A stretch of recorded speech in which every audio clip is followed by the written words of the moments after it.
Hello, everybody, and welcome to Season 1, Episode 9 of the Moderately Athletic Podcast. I am your host, Sam Wantock, and as always, I'm joined by Tyler Nautical and Ethan Decker. But wait, there's more. We are joined by a special individual who is known on Twitter as a Prize Picks degenerate.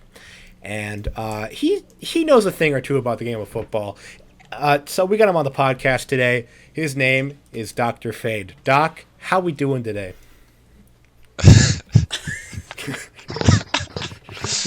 I'm doing good. How are you? I'm great, man. I'm doing great, man. Oh my god. Nice to hear, Doc. Fellas, how are we doing today? Tyler, Decker, you have a good day? Dude, this has got to be the best beginning of any podcast, bro. We are just geeking right now for no reason. All right. I gotta keep it together, man. Yeah. Today, it's all good. Today was my last day at the job I've been working at for like last 2 years, so a little emotional, but had a good time there, but ready to move on. That's fair. Deck, how you doing today? Oh, this is awesome, man. This is our first inaugural guest, and we couldn't be more stoked. Mm-hmm. I couldn't be more stoked either. And Sam, of course, how you doing today? Oh, thanks for asking. I'm doing great. It's got to watch the Steelers play the Browns, and that was a fun game to watch. But that was the present. Now we have to look into the future. So we have our Week 3 game predictions today. And so now that we have four people making picks, we're going to keep our descriptions a little shorter, but we're still going to give you ample reason as to why we believe the games are going to go the way they are. And so since the Thursday night games already happened, we're going to move on to Sunday, and that will be the Saints versus the Panthers. Decker, this is a team that you have locked. You think the Saints will win this, flat out win, no question. Why is that your reasoning? I just don't. I know we talk about this every week. It's just Baker and that offense and Matt Rule, like a mixture of all those. And while Jameis and I'm sure Alvin, if Alvin plays, will be banged up, I still think the offense for the Saints can really thrive in this game.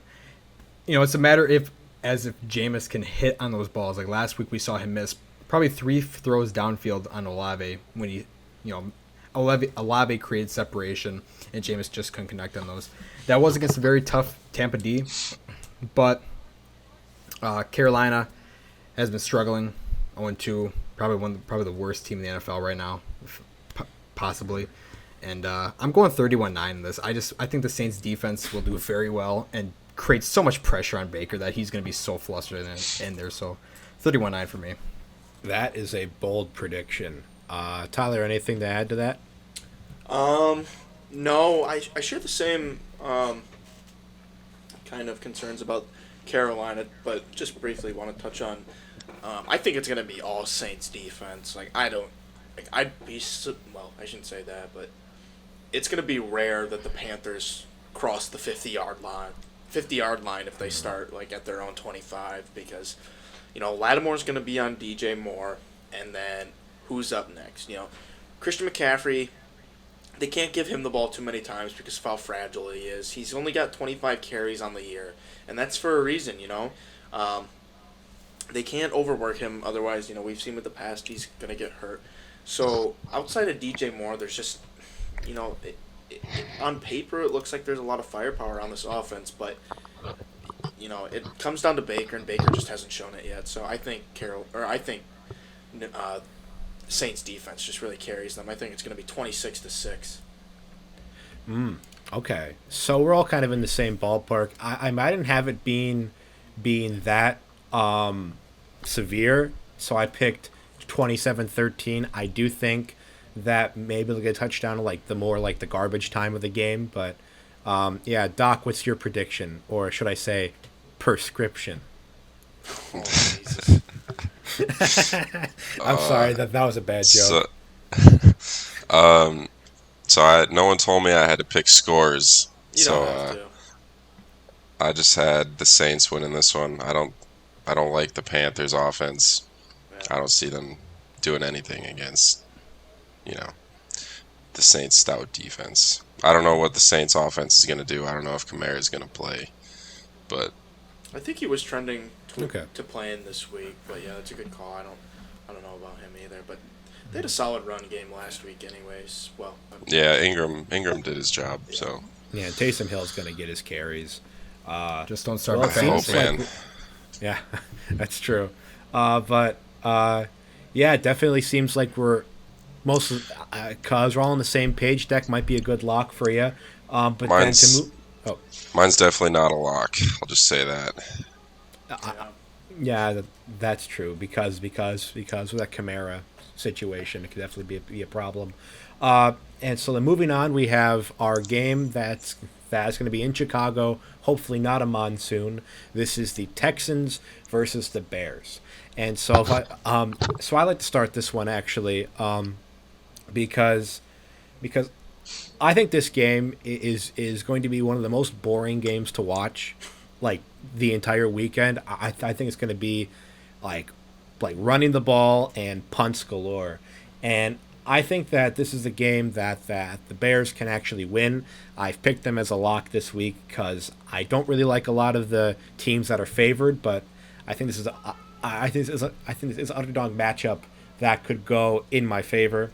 So I did pick the Bears as a lock because I think that they can win this one. So I picked the Bears 13-9. It's going to be a stinker of a watch, but hopefully good for my locks this week. Tyler, what are you thinking? I'm utterly shocked that you locked the Bears this week. Like, wow. I would not be doing that just purely on the fact that it's the Bears and Texans, two of the teams that have kind of surprised us in this, beginning of the year. Like, obviously, Bears week 1 stunned San Francisco, but you kind of have to throw that game out and then lose pretty badly to Packers. But, Texans week 1, they played a decent game against the Colts, and then last week, last week, holding Denver to only 16 points and supposedly high-powered offense. So I think there's something there for both teams, and I don't think it's going to be that low scoring. I think it's actually not necessarily a shootout, but I have it 24-20 Bears. I think this is going to be one of their few wins this year against the both these teams are bottom 3, bottom 5, so it could go either way. But I think Bears just with Justin Fields, I think he offers something like outside of the passing game, obviously with his feet, that I think could win them this game. Okay. Well, that's definitely surprising. I thought I'd be the only person thinking Bears. Decker, Doctor, do we have any picks for a Texans win, perhaps? I took the Texans. Okay. I had Bears. Ooh, okay. So we have 3 Bears. All right, Decker, Okay. what's your thoughts on the Texans? Yeah, I took the Texans just because. Well, first of all, let me start with this. It's a shame we have to talk about this game because it is one of the least sexiest games we will see all year round. But and then one little fact I did when I was doing game prep for this, one little fact I did think about was this is Lovie Smith's return to Chicago, so a little reunion, which is nice to see. But I'm gonna take the Texans in this one just because while I did like what the Bears did on that first offensive drive last week against Green Bay, like that was a good drive, like getting Montgomery in there, Fields moving around a little bit. After that, we saw what the Bears offense will 90% of the year look like year round. But I just took Texans in this because I think their defense, while Denver's offense has been really struggling this year, I think their defense does show some good moments. Like Jonathan Grenard, I know me and Tyler talked about this. He's a sneaky little edge rusher. Like he's not bad. And Christian Kirksey at linebacker, not a great linebacker, but for the first 2 games has been playing pretty solidly. And I got Texans 17-10 in this. Like I like that first week one. I liked what the Texans were doing on the offense, being able to move on the Colts. But last week was obviously a bigger struggle. But I don't see much offense being in this one, so I got Texans 17-10. Yeah, this is definitely a game that I think we'll probably forget by next week, but you know, it's a game that is being played, so we have to cover it. Moving on, this will be a game that'll most likely be more high scoring. We have the Chiefs versus the Colts. One maybe towards the beginning of the year we would have thought might have been a little closer, but now maybe some opinions have changed because I know Decker, Tyler, and myself, we all have the Chiefs locked as winners. Tyler, would you like to elaborate further on why you think that this will be a Chiefs certain victory? No. No, I'm Oh. just kidding.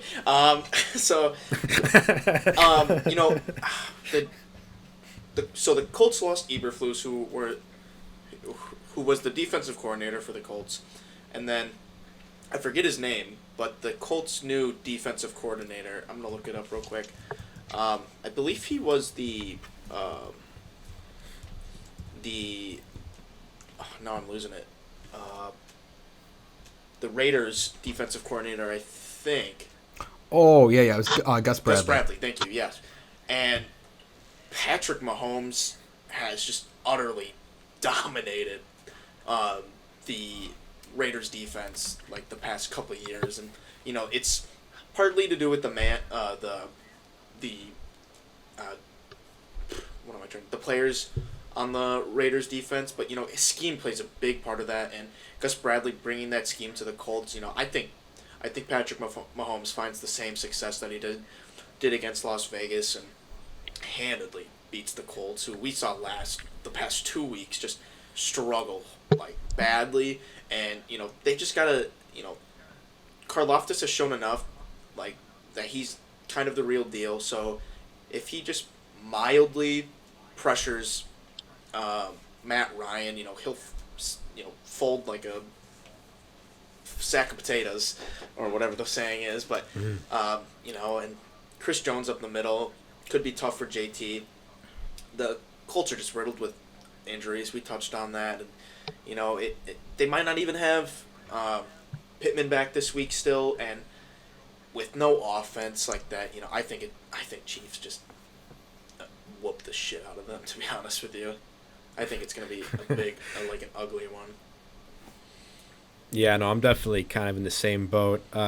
Doc, are we playing any kind of devil's advocate today, or are you also a Chiefs loyalist in this game? Nah, Chiefs by a million, dude. That's a lock for me.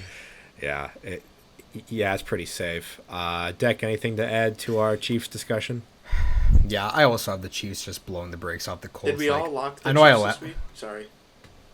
Yeah, we all did. And I touched on that a little bit in the intro. Thanks for listening. All right. Next, we have what could possibly be the game of the week, which most people probably would have thought it was a blowout. I mean, if not for a 6-touchdown game by Mr. Tua Tagovailoa, we have the Bills versus the Dolphins. Decker, what's your take on this game? What are you feeling? Yeah, I'm actually really excited about this game. Like this is going to be pretty fun to watch. While I do have the Bills winning, I think the Dolphins can keep it close. But as we've seen through not the first week, but last week with the Dolphins, they definitely still have their weaknesses on defense and in the secondary. And, you know, they showed a lot of bad moments against the Ravens. And I don't see that getting any better this week against the Bills and Josh Allen. Like, that Allen-Diggs connection I see just dominating once again. And for the Dolphins, you know, Tua won't be able to replicate last week. He just won't be able to do that. And, you know, Tyreek and Waddle I think they'll still have very solid games. We talked about this on the last episode. Dolphins just can't get anything going on the ground, and I think against the Bills to be able to actually have a slim chance of pulling it out, I think you gotta be able to have a run pass mix in there, and I just don't see them being able to do that against that Bills front. So I'm taking Bills 35-24. Oh, so that's actually kind of funny. I had the exact same score prediction. Bills 35-24. I think you just kind of have to wait to see the Bills like be even like close to mortal before you even consider taking someone over the Bills. Yeah. It would be insane to think anything like that. And this could be at this current spot. Yeah, and this could be a good wake up call for McDaniel too. Like this, I don't think this would be off for the Dolphins to get kind of rocked in this game because I think that could really bring the team together, hopefully, and McDaniel. Well, like it's Yeah, not like that- this team is like impenetrable. Like every defense has its weaknesses, and this Buffalo defense, it can definitely its secondary can definitely get picked on, but especially on like under routes against their linebackers who will not be able to keep up with the likes of Waddle or Tyreek. I think that could be really exposed this week, and we've seen how explosive Waddle and Tyreek are after the catch. So, while we all think that the Bills are the best team in football, hell, I have them winning this game still. I could see it being still a close game for a little bit, but it's Miami's defense. They live and die by the cover zero. They love them play man up, and we've just seen Diggs just day in, day out, just absolutely destroy man coverages. And it started with, supposedly the best man coverage player in the league in Jalen Ramsey week 1, and he just utterly destroyed him. So it'd be interesting to see if that defense changes up at all this week. Yeah, that's definitely a good call. Doc, anything to add to our Bills discussion? Yeah, I like the Dolphins here. I picked the Dolphins to win this game. Really? Okay. Yeah. I'm a big reason why. Just Well, like any. I mean, how many of you guys think that the Bills are going to go 17-0 this year? I mean, that's true. I- I have That's true, I 15 and don't. 2, but this could Right. definitely. I be mean, a they're game. going to lose some. I mean, there were they had 3-4 games last year against like terrible opponents that they just like laid an egg and still won. But if it was anyone better, they would have. Yeah, well, they're going to Lost. lose to the Packers and Vikings, not the Dolphins. So No, the Vikings don't beat anybody good. that's true. But Aw. no, I got the Dolphins at home. They both have looked almost immortal to this point, like Sam said.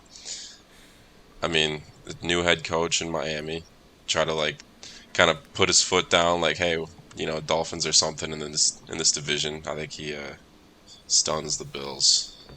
All right. I mean, I love that kind of take on this podcast. We love Should stuff be like a that. I like that close too. game still. I don't think they shit on them or anything, but I Yeah, got the but Dolphins at home, week 3. yeah, they could certainly catch the Bills trying to ride high, ride a little cocky into this one. But yeah, I guess we'll have to wait and see what happens there. And so next up, I think we have what could be Game of the Week Part 2, which is the Lions versus the Vikings.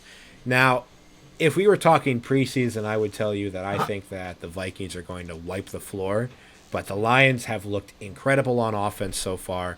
I think that this will be a very high-scoring affair. Doc, we know that you are a Vikings fan at heart, so I'd like to get your take on this first. Yeah, Vikings at home. The place is going to be loud. We're still pissed that we lost to them last year. And they got their one win. All right. The Lions will keep it close in the first half, but I don't see this happening again under a new head coach. I know we got ripped apart last week, but that's the Eagles. They're That's way true. better than the Lions are, no matter what the week 1 score was. I Yeah. think if I had to pick a score, I think the Vikings put up 31 and Lions scored, I don't know, like 21, 24. Well, that's Amon-Ra pretty- probably will get a touchdown. So, Yeah, just seeing his trend, he definitely will against us. I mean, that's kind of funny because I had the exact same prediction. I had Vikings 31-24. I mean, I do think that the one thing that we often don't take into account is that the Vikings have a very strong home presence for a lot of games. exactly. So I think that's going to play into effect. Plus, this is the first Lions road game, so I'll have to see how they do with that. Plus, it's not Monday night, so there isn't that superstition about Kirk Cousins being Dude, yeah. bad under the lights. Kirk Cousins' noon game is like bound to have like His best time. 500 yards and like 5 touchdowns. Exactly. Noon game Kirk Cousins Yeah. is like Superman. Yeah, God, I wish that they played the Super Bowl at Yeah. noon. then we'd probably make it. Tyler, what's your thoughts as the Packer of the group? Yeah, I think Minnesota does have a really good home presence, much like Philly had last week and Seattle week 1. So I think, I still think it's going to be close. Like this Detroit defense has been surprisingly good. I don't think they have an answer for Justin Jefferson, but I think the run defense will certainly be okay. But yeah, I have it a close game. I have Vikings winning 28-26. Ooh, all right. Deck, what's your thoughts on this game? Yeah, this is going to be a fun one, and I think it will be a pretty high-scoring and close game as well. I have the Vikings 31-27, and the truth is, we don't got nobody to cover Amon-Ra. Amon-Ra's going to have a big game. It'll probably be, we'll probably put Dancer on him, but, there'll be occasional ones where Pat P's on him, and, Pat P just doesn't stand a chance, and our run defense through 2 weeks has shown they're capable of stopping a good running back and running attack, and Swifty and Jamal Williams are a good duo. So, but like Tyler was saying, I think we pull this out based off who do the Lions have to cover JJ. I mean, Okuda is a bust. Actually, Okuda's been looking pretty good this year. He's got to be like one of the only players to come off of an Achilles injury and look better than what he did before. Like he went from a bust before his Achilles injury to kind of like not necessarily panning out for the 3rd overall pick, but I just want to say like he's not that bad. Like, okay, he's looked pretty good this year with all things considered. But I that's not saying that he's like anywhere near capable of covering Justin Jefferson. I just want to like not throw Jeff Okuda, who's been playing pretty good this year so far, under the bus. Yeah, get you. Then the other corner would be like Amani or Aurier. So, Yeah. And while they might be, like Okuda might be on the bounce back, they just can't really stop JJ. And so I'm gonna go 31-27. It'll be a pretty fun high scoring game. All right. Well, that's always great to hear that we have a lot of Vikings favor. Hopefully that won't bite us in any way. Moving on, we have the Ravens versus the Patriots. This is a game that I like to lead off with because it is my second lock that is an upset this week. I think it's going to be a Patriots win, simply because I was looking at the past history of these games. So the last time the Ravens played the Patriots, it was 2020 with Cam Newton on the Patriots, and the Patriots won at home. That was a rain game. This too. isn't. I remember that. I know. That was like a rain game. Mm-hmm. So the rain might have definitely been a helpful factor, but I'm also considering when I say this is that this is the Patriots' home opener. I mean, Pats fans are going to see that you can expose the Ravens in a certain way, so that they aren't immortal in any kind of ways. We've been a common trend this episode. And then obviously Bill has a plan set up for stopping the Ravens, and so if you can win with Cam Newton, you can win with Mac Jones. So I think it's going to be the Patriots 28-24. Deck, what are your thoughts on this game? Yeah, while I respect the guts to be able to lock the Patriots and have them winning this Wontalk, I just do not see this happening at all. Patriots offense is just bad. Their offense is bad, and while the Ravens did get exposed last week against the Dolphins on the defensive side, this is the perfect game for them to be able to bounce back. I mean, we've talked about in past episodes the Patriots' weapons on the outside. I mean, it's Nelson Aguilar, Kendrick Bourne, and like Jacoby Myers, and I don't see them being able to do anything against a Marlon Humphrey. And while Kyle Hamilton has been struggling so far his rookie year, I just don't see the Patriots being able to do anything with the receivers in this game. And Mac and that O-line, while the O-line has been serviceable and pretty good this year, the Ravens I just think will be able to shut it down, create some pressure on him, and really lock down that run. And while I think the Patriots will be able to contain with Belichick having a plan on Lamar, locking down their offense a little bit, I'm still going to go Ravens 24-13. And Patriots just won't be able to do nothing. All right. Tyler, what's your thoughts on this game? Lamar has obviously had bad games Like, in 2020, had a bad game against the Patriots. Bill Belichick schemed up a really good defense against him. But that's not the only time he's had bad games. Last year against the Dolphins, they were only able to put up 10 points on the board against a pretty bad Dolphins team. And now we see it this year. Even though they lost in kind of dramatic fashion, Lamar had an excellent game against a defense that they had no answers for last year. So, there's just not a lot you can do to game plan against Lamar twice. He's just too good. And like Deck said, Patriots offense really has to lean on that run game. And I don't know if they're going to be able to do it against a pretty stout Ravens front seven. So we'll see what they can do. But yeah, I have Ravens winning this game, and I have them a lock. I have them winning 34-13. All right. Because there is definitely something to add in the news world is that the Ravens did just sign Jason Pierre-Paul, I believe. Would he play this week even? I don't think he would. I don't think he'd play this. Too short of a week.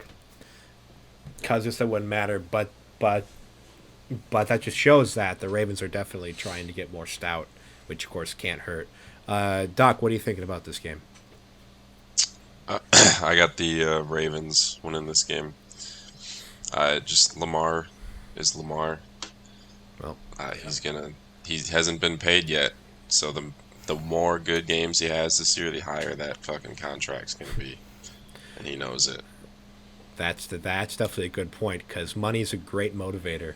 Well, I'm ready for the Patriots to shock the world this week for my own personal benefit. And now let's move on to the Bengals versus the Jets. The Bengals are looking for their first win, and the Jets are coming off the win of the century. Because as we said, biggest comeback in the 2-minute warning since 2001. Absolutely incredible stuff. Tyler, do we think that the Jets can strike lightning twice? Yes. I just think it would be absolutely hilarious if the Bengals lost this game to the Jets. That's the only reason why I have the Jets winning this game, because it would just be hilarious. I mean, yeah, they did beat them last year too with Mike White. That's a good point. Exactly. Yeah. I mean, I kind of just got done saying it's hard to game plan against good QBs, but twice or two times. But Joe Burrow has not proved himself to be a good QB so far this year, and you know what? It's Eli Apple against either Elijah Moore or Garrett Wilson is bound to be a disaster class. So, I just think it just comes down to I think it would be funny for the Bengals to lose. Really, not a lot of thought going into this one. So I have the Jets putting up 31 to Cincinnati's 28. All right, Doc, what's your diagnosis?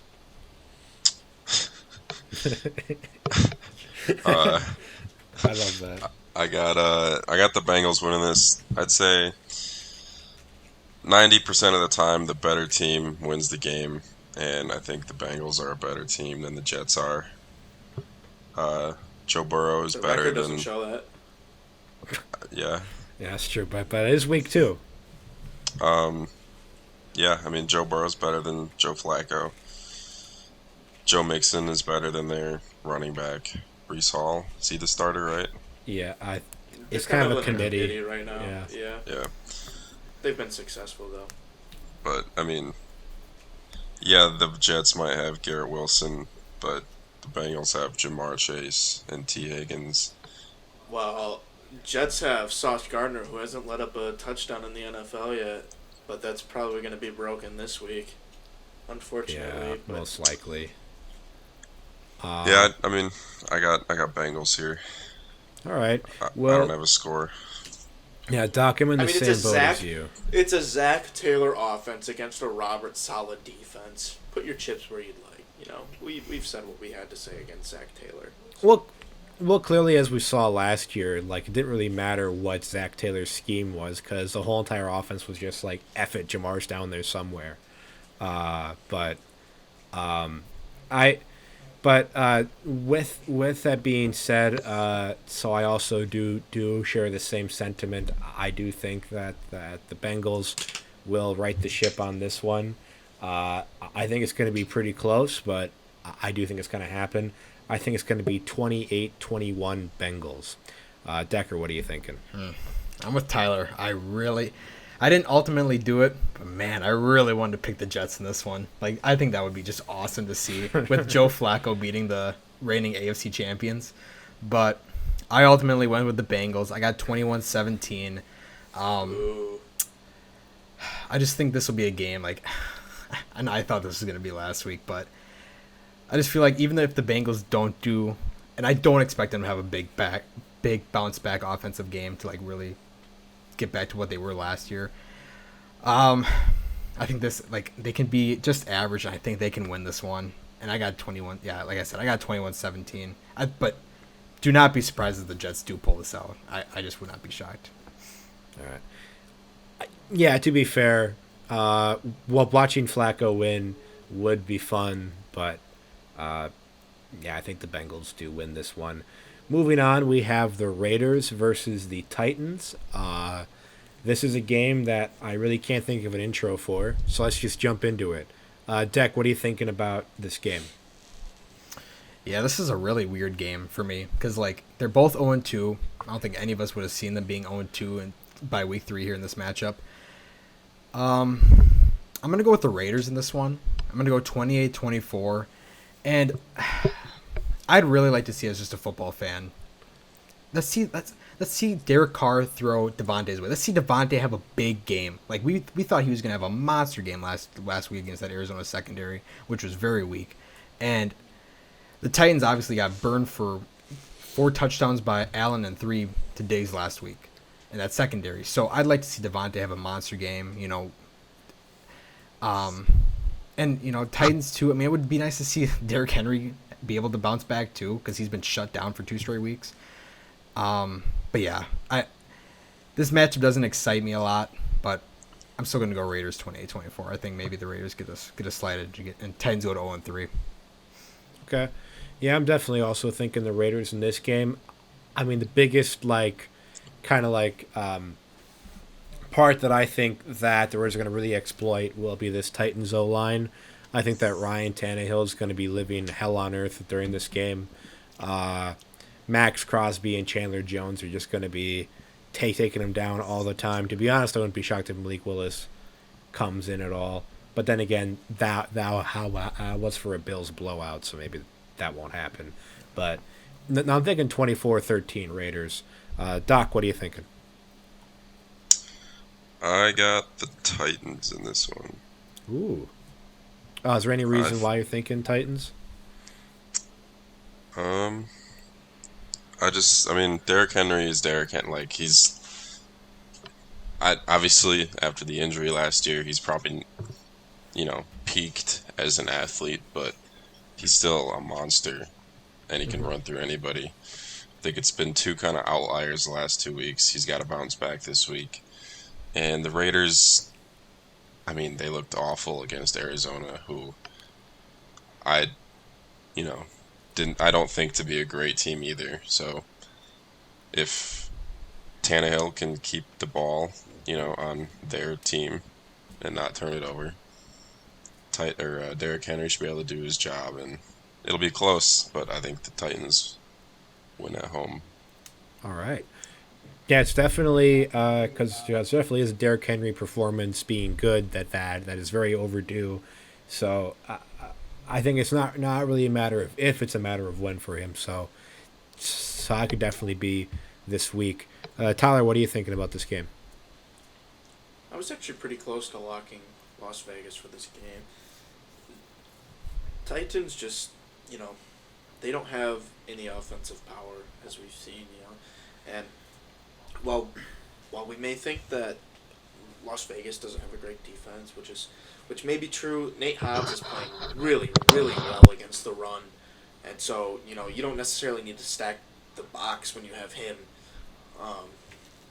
playing the run as well as he is, but they might just have to against Derrick Henry. But this Titans O-line is nothing special, especially if Taylor Lewan doesn't play this week. I don't know what his status is, but like I said, I was pretty close to locking Raiders, but on the off chance that Titans come in their home game. Is it their first home game? No, they lost week 1. Yeah. But maybe redeem themselves at home. But I don't know. I think this Raiders offense is too explosive. Okay. Yep. 28-10 was my prediction. That's probably what I'm also kind of thinking of that same wavelength. But yeah, to move on, we have the Eagles versus the Commanders. This is a divisional matchup, which usually those are more exciting. But the way the Eagles have been looking, this could definitely be a very one-sided affair. So I'll just start quick because I don't have really much to say. I took the Eagles 31-14, simply just because the Eagles have looked really good, and Wentz is going to come back down to earth here pretty soon. I know that he's like, is he top 5 in passing yards right now? Something like that. Yeah, I think he's up there. Yeah. Okay. Yeah, I just don't see that really continuing. So yeah, I think this is going to be the Eagles winning a very good game. Deck, what are you thinking?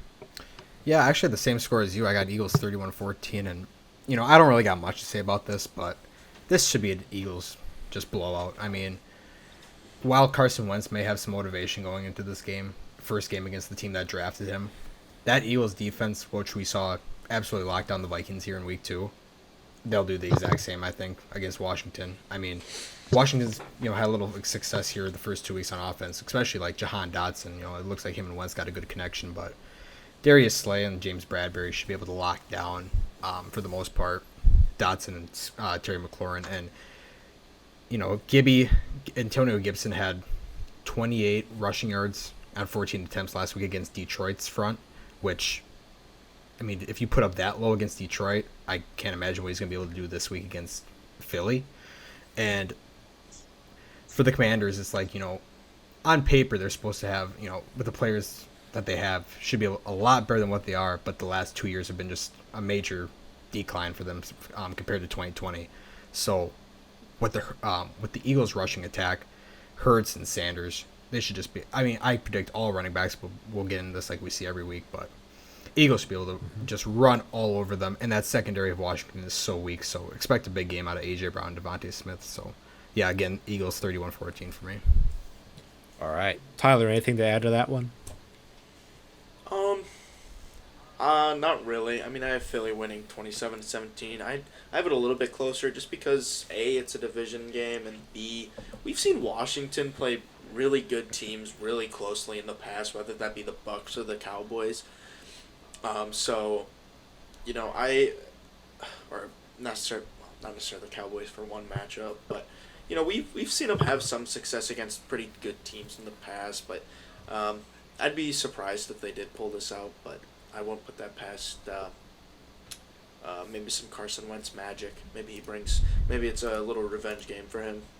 That could certainly be it. Hayden, or Doc. Beep. Yeah. What are you thinking, man? Yeah, I got Eagles. I mean, Carson Wentz he's been playing well, but also against bad teams. The Eagles' defense is not bad, so I don't think he's going to get anywhere near what he's been looking like these first 2 weeks. And as long as the Eagles can, even if they come down to earth this week after last week, they still should win this game. I can't argue with that. That's definitely sound logic. Moving on, we have a game that could look very different if a certain person doesn't play, and that is Justin Herbert. Today during practice, he was limited, so that'll be a storyline to watch. But we have the Chargers going to Jacksonville to play the Jaguars. Tyler. It's in L.A. It's in L.A.? Really? Yeah. Yeah. Oh, I guess I wrote that wrong. My bad. So I usually put the home team second. My bad. Unless I'm wrong. I don't know. Breaking news. The game has been moved to L.A. Tyler, what are you thinking? I honestly have no idea. Like even if Justin Herbert does play or doesn't play, like I don't know. This is just two very intriguing teams right now. Like Jacksonville looks like the winner of the AFC South so far, and you know Chargers still to me look like the best team on paper, and you know they lost against the Chiefs in Arrowhead, which really doesn't say a lot because that's really hard to win there. Like Chargers still might be one of the best, or are definitely top 3 team in the league for me. So like you would think that it would be an easy pick for me for them winning, but I still have it at a close game. I have it 23-14 Okay. Chargers. But in all honesty, I'm playing this kind of safe. I could see Chargers blowing the Jaguars out. Yeah. This was also pretty tough for me because, like, given that whole Herbert factor, so this is my prediction, thinking that, you know, Herbert's going to win, but he won't be feeling 100%. So I picked the Chargers 27-17.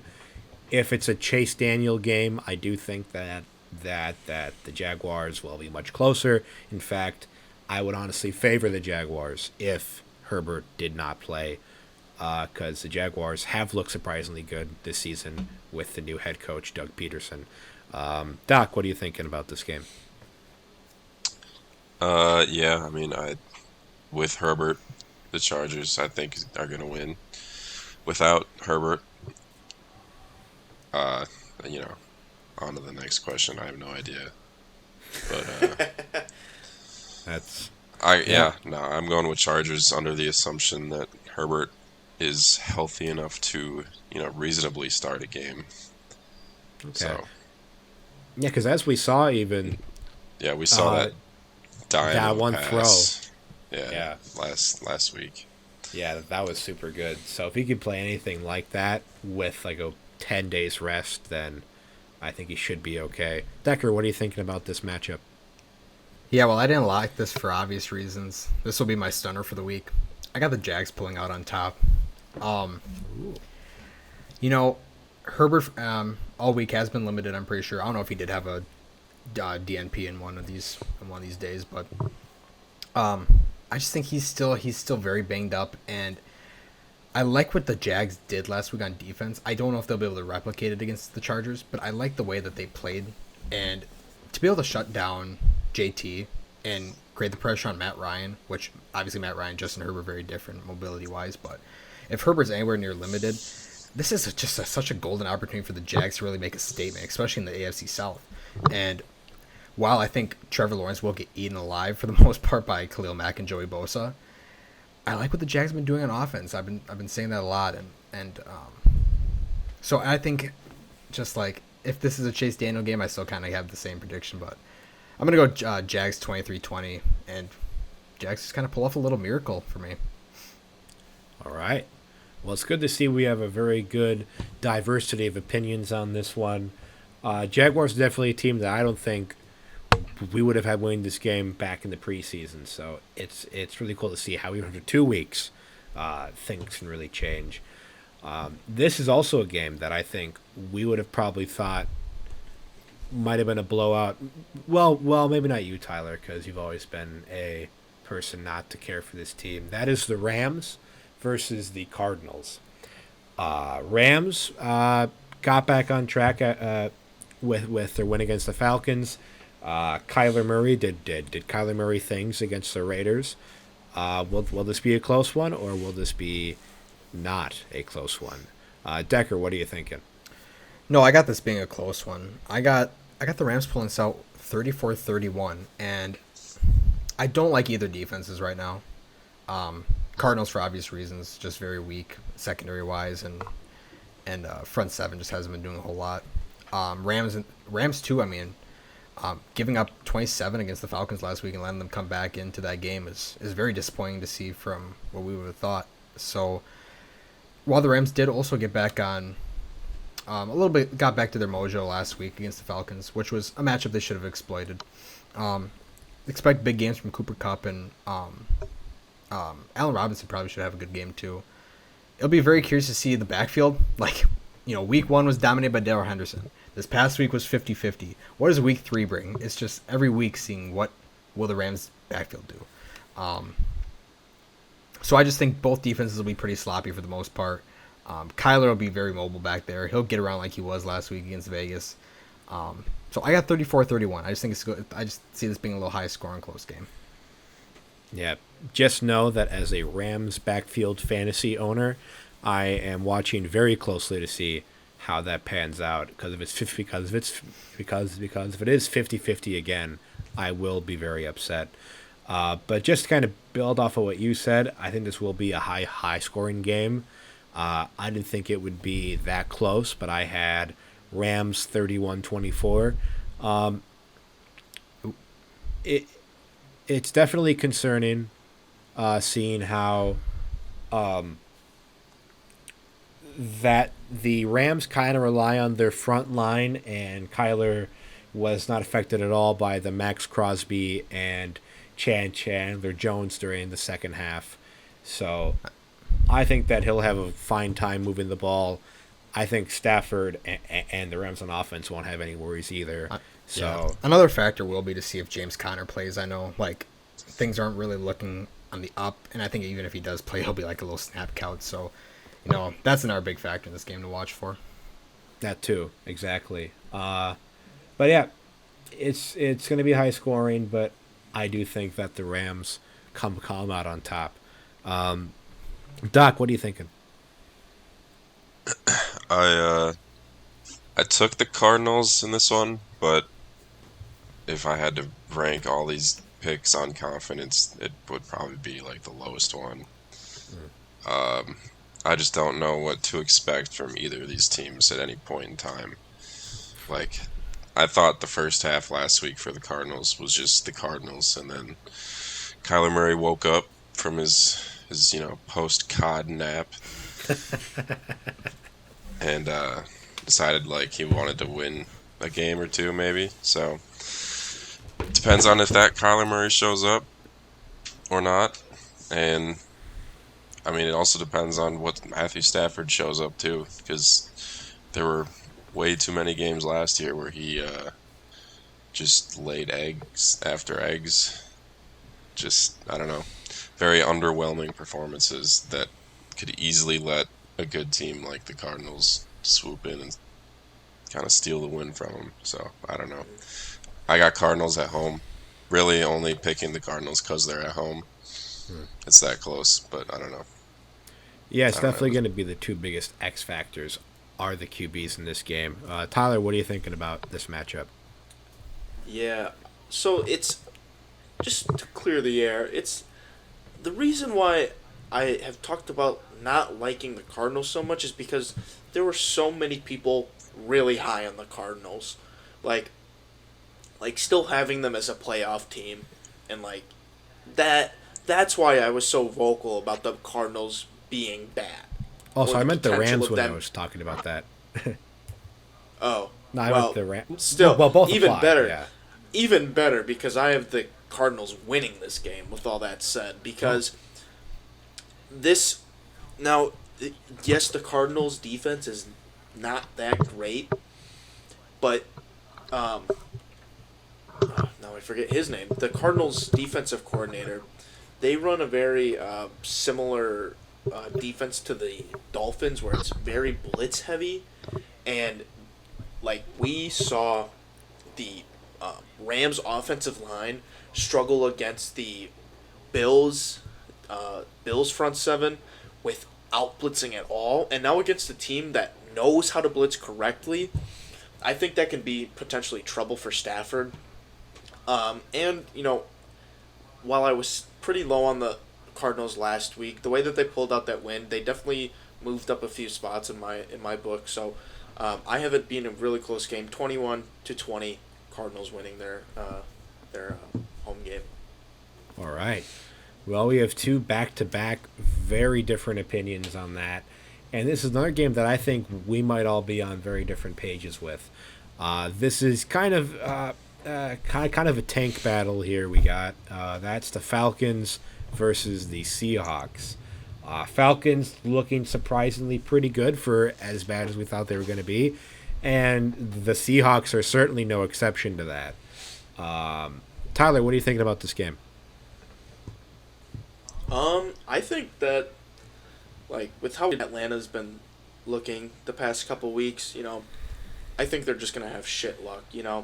Playing in Seattle is really tough. Now, last week or week one against the Broncos, it was so loud there, and partially because it was Russ's first game in back home as a Bronco, or back in Seattle, but it is so hard to play there, and I think that this Atlanta offense is pretty good, but I'm still not sold that they're going to be a good away team. So, while yes, they did play the Rams really well, I don't see them having the same success in Seattle. So I have Seattle winning 24-17 actually. Okay. Doc, what are you thinking about this matchup? I had the Seahawks winning this one too. Like my main argument would be from what Tyler said about Seattle just obviously being a tough place to play.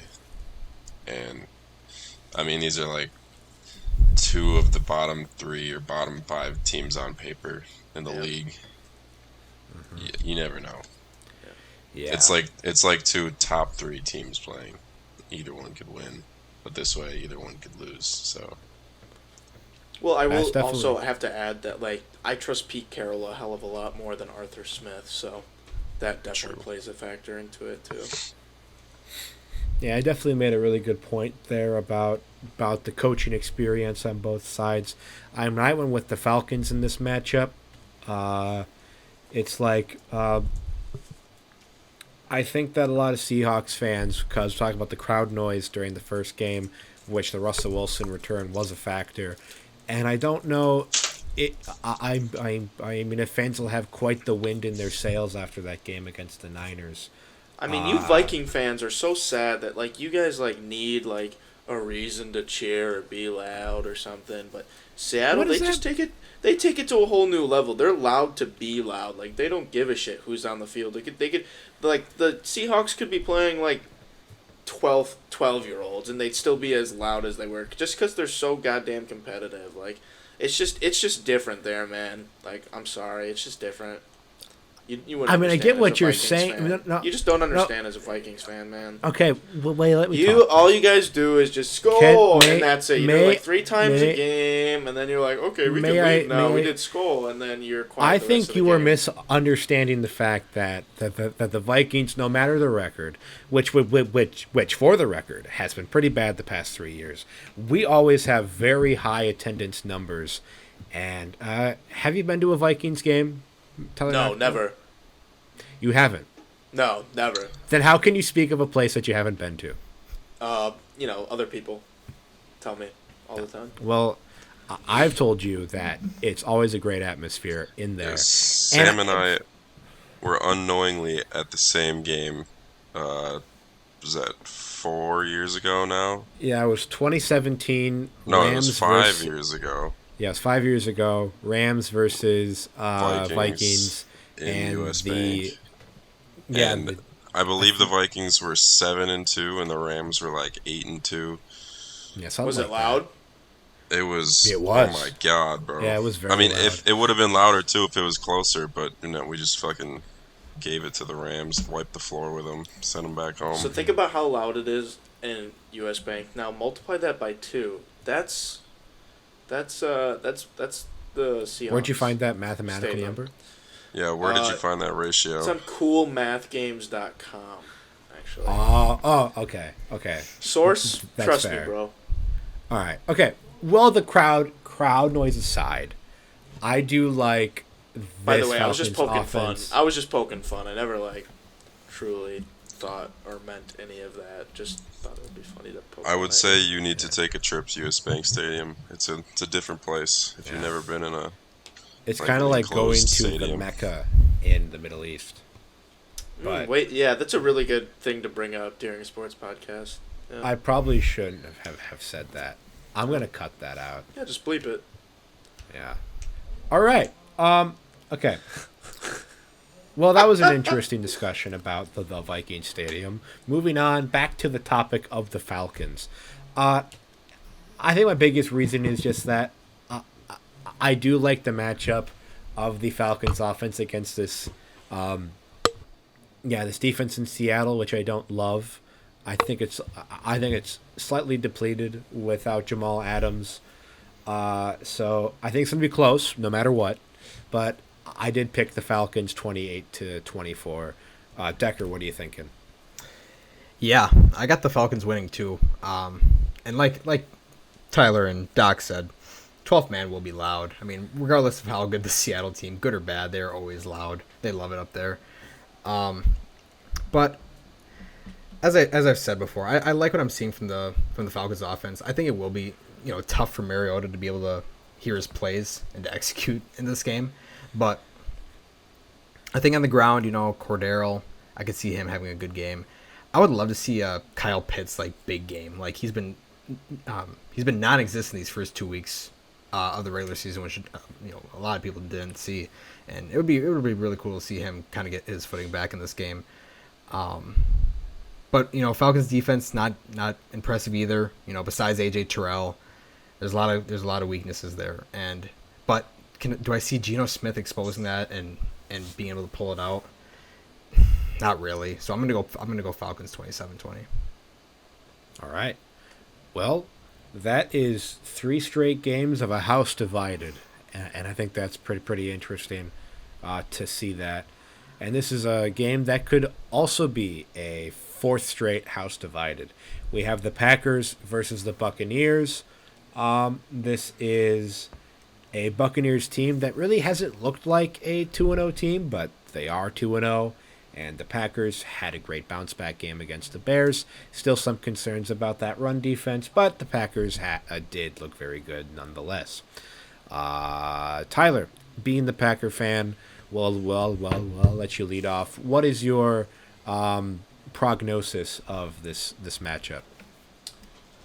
I think it's going to be low scoring. I think this is going to be another game where Brady doesn't reach 200 passing yards. And a lot of that has to do with his weapons. Julio's looked better this year. I'm pretty sure he's going to play this week. But, they're without Mike Evans and Chris Godwin.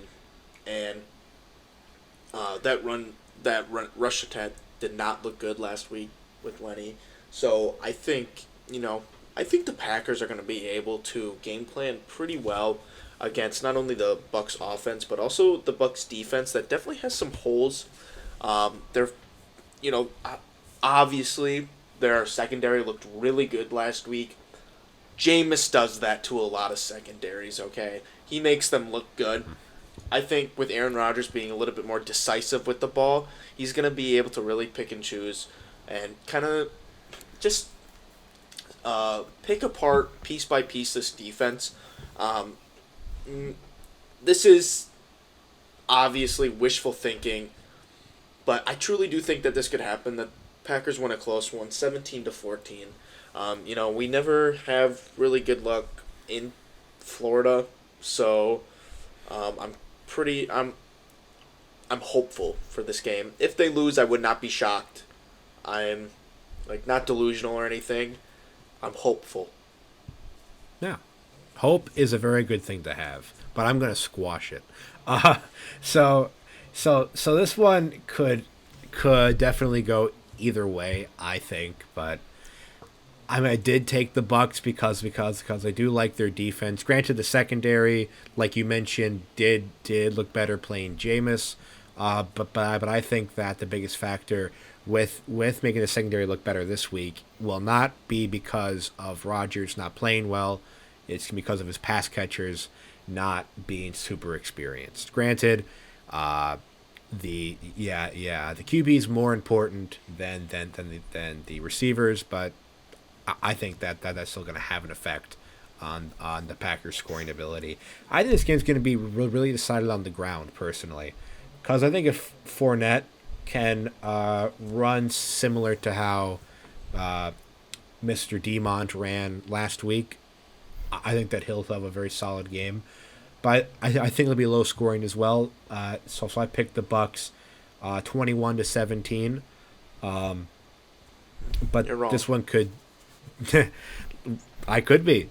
This is definitely one that I'm not super confident in, but I guess with my gut, and I think that's how it's going to go. Doc, what are you thinking?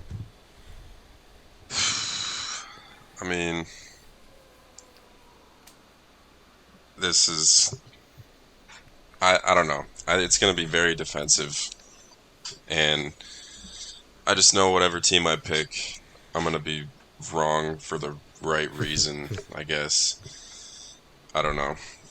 I got Buccaneers. They're at home. There's a lot of games I picked this week just because the home team's at home. And it's that close. But I'd be surprised if either team has 20 points or more. Yeah. I think it's going to be like 19-16 or I don't know. But yeah, I guess I'll take Buccaneers at home. Yeah. Also Yeah, wrong, the home. but good try. Yeah, the home field advantage is definitely something to always consider. Deck, Does will you suck be Mike Evans is out. right or wrong in Tyler's eyes today? What's your thought on this game? Yeah, I'm sorry. Tyler's gonna say another wrong one. I got the Bucks in this one too. I don't see it being an offensive game at all, like we've been talking about. These are two. Packers defense could bounce back for the most part last week, except on the ground game, and that'll be the major key. Is while Lenny may or may not play, look for the Bucks to try to exploit that run defense because I know Tyler mentioned before he's not been very high on Kenny Clark, and Devontae Wyatt's barely been playing. So, that's been a glaring hole so far through 2 weeks for the Packers. And on the Bucks front, defensively, like Akeem Hicks and Vita Vea against Josh Myers and Royce Newman on the interior, that'll be something to watch because the Packers' bread and butter so far has been trying to get that run game going. So, and we saw the Bears be able to put up a good pass rush for the most part against Rodgers last week. So. I got the Bucks 24-14. Right. Well, also wrong. And, I sent you guys a cute little photo on Instagram, a post I stumbled upon just now. And it's a picture of A.J. Dillon catching a ball. Look at those legs. He could carry a school bus of children. Like, that man is so physically gifted. I think he carries this team to a win. Just purely him. Just he could carry all 11 Buccaneer defensive players and just not break stride. Just walk into the end zone every single time. Yeah, would you? Those legs So are you impressive. say A.J. Dillon is going to have 200 or 300 rushing yards? Probably like 350. Reasonable. I mean, it's impressive. Those quads have quads. Yeah, it's no, it is insane. Like, dude hasn't skipped leg day since birth, and that's just seen right there. Moving on, we have the 49ers versus the Broncos. We got Jimmy G back in the driver's seat. Russell Wilson still trying to find the pedal to the gas. I think I'll start with this one because I think it's going to be the Niners for sure. I think Russell Wilson starts to figure out the offense a little bit more here, so I think they do put up like 20 points or so. But I just think that Jimmy G with these weapons against that defense, it's going to be a rough one. I think Niners 31-20. Decker, what are you thinking? Yeah, I like the 49ers in this one too. I don't got it as being as high scoring as you, but the 49ers team, it looks like things are going to start to finally click. Jimmy G coming in there now. The players behind the scenes really like Jimmy G being in there over Trey Lance, and I'm sure upper management that like that too. They trust Jimmy G. They win with Jimmy G, and I just don't think the Broncos are going to be able to find offense again in this one. Like, I think it's going to be 3 straight weeks of them struggling, and I like so much of that 49ers defense, and I see Russ going down. Russ went down quite a bit against Houston, and I can see him going down even more against San Francisco. So I'm going to go 20-14 49ers, and I think those Bronco fans are going to be letting Hackett and Russ in the offense hear it again this week. Yeah, that I'm That's afraid. definitely fair. Sorry. Doc, what are you thinking? I was Oh, gonna say, sorry, Ty, I'm you can go afraid first. we may No, be you're okay. seeing a mid-season exit from Nathaniel Hackett if he can't figure this out, man. Like, with such high hopes, like I, like they asked. You might have seen this. They asked Nathaniel Hackett if he feels like a head coach or if he like just snuck in, and he responded he just snuck Yes, in. yeah. Like, dude should not be a head coach. Like, he.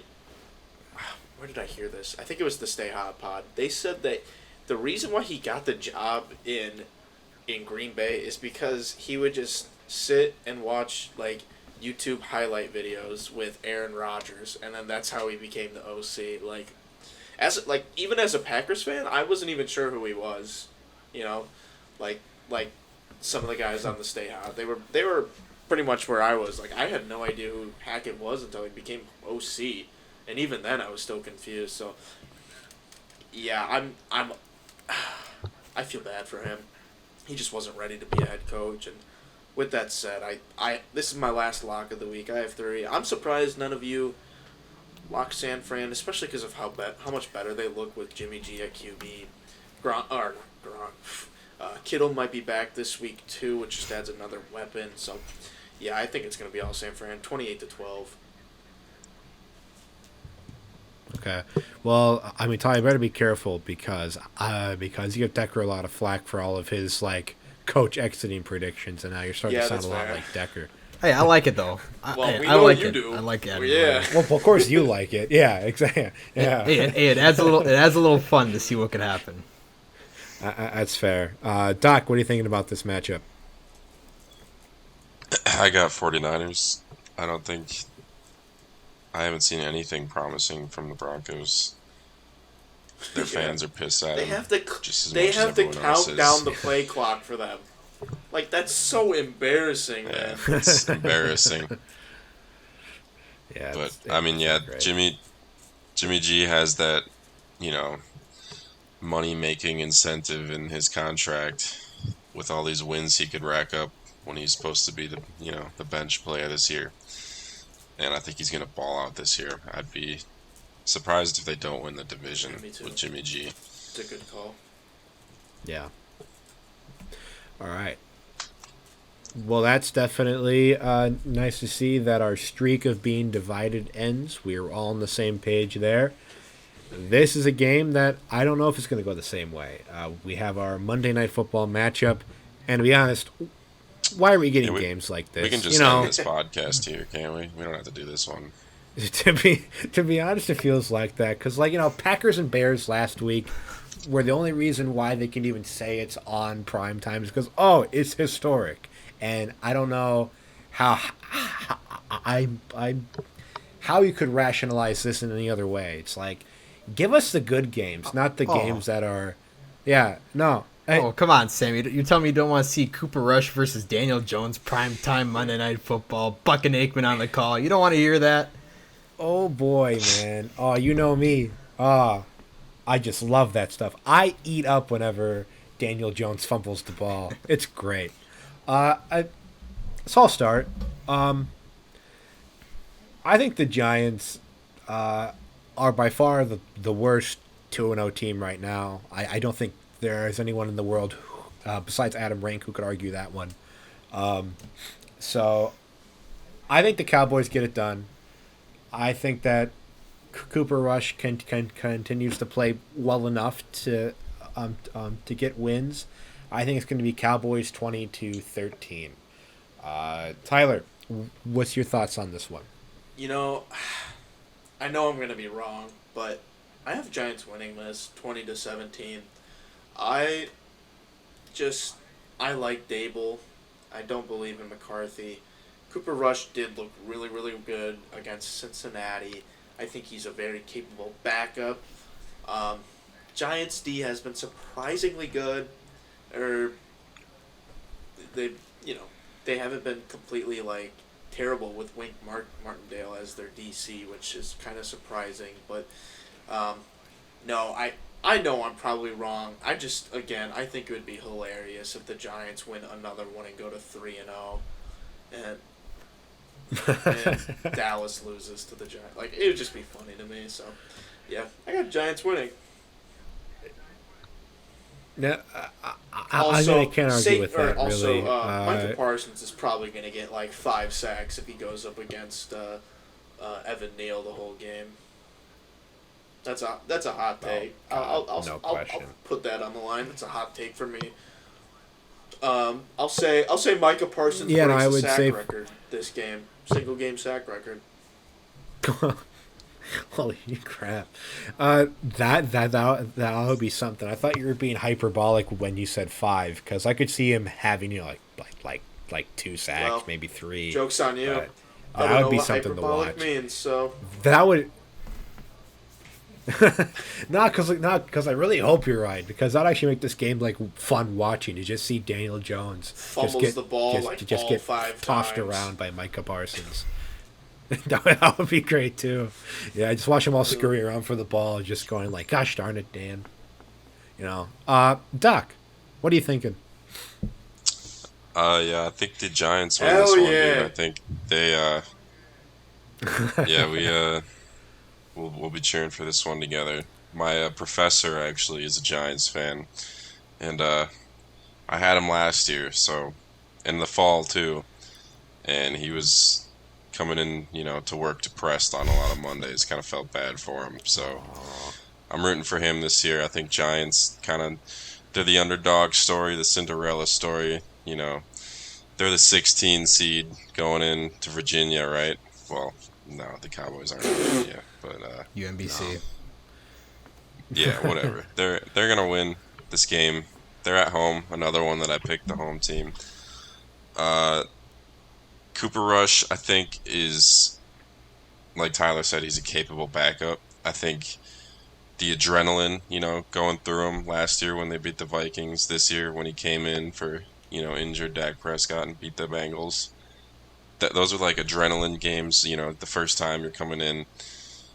But this one is the second game, which we haven't seen yet, and I don't think he can look like a star in every game he plays. So I think the Giants and Saquon should, you know, I mean, they figure out a way to win 2 already. Why can't they pull a third one out against a quarterback-less team?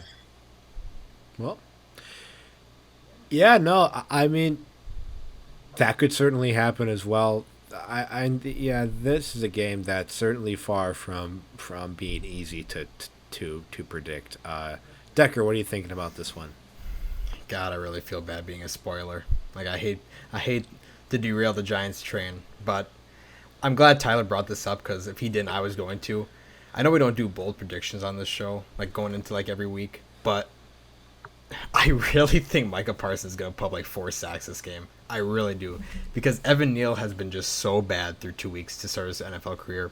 And while Andrew Thomas has been the number 1 offensive tackle through 2 weeks and has been very impressive, whether Parsons line up on Thomas or Neal, I'm sure mostly Neal, he's just gonna feast. And watch for Daniel Jones to pee a little when Micah Parsons is coming, because his eyes will be huge with how good Micah Parsons is. But I know we talked about this last episode, but Kellen Moore does a great job. I think it's of game Kellen planning Mond, every week, actually. and he. Oh, sorry, yeah. Come on, Decker. Kellen Mond, the 24-year-old OC. But yeah, no, he just does a good job of game prepping every week, and he sets Cooper Rush and that offense up to be able to pull out these type of games and be able to win with regardless as if it's Dak or Cooper Rush. And defensive wise, you know, I just don't see the Giants. You know, Giants played the Titans, which their offense looked awful, and the Panthers are just awful as well in general. I don't see the Giants offense being able to Giants defense to do enough to win this game. So I got Cowboys 17-13. Okay. Yeah, Will. This is definitely a week where we've been very divided in our opinions, and I think that just goes to show that we're starting to get really competitive this year. Lots of unknown factors, and I think it's going to be fun to watch. And I thank you all for joining us and listening to this podcast, and a special thanks to Dr. Fade for joining us. Doctor, where can the people find you? You know, what's your Twitter at? Uh, I don't even know. I think it's Hold just on. Dr. Fade Me, isn't it? At Dr. Yes, it Fade is what he said. Yep, that is Yeah. at dr fade me on Twitter. We cashed the NFL bet tonight on Prize Picks with what do we have? We had Kareem Hunt over rush yards, and that was a close one. His line was 42.5, and he ended with 47. And then Mitch Trubisky over 13 fantasy score, which we're not going to talk about. No, there's a reason to go into that at all. Yeah. So yeah, that's just free money if you come follow Dr. Fade. Sometimes, you got to read the bio to understand. Yeah, agreed. Yeah, yep, because I always see his picks, and more often than not, I think that they go right. So if you need help with your prize pick bets, he's a man to get some great advice from. All right. All I need are the 16 digits on the front of your credit card. The expiration month and year on the back, and then those 3 extra numbers that they put on there for no reason. Yeah. Kids, write that down. That's very DM me. important. And Yeah. you might find All right, V-Bucks well, in your Fortnite account. Oh yeah. Oh yeah. Follow us for free V-Bucks. All right. Well, we have fun here. Okay. Thank you for listening, and have a good night, everyone.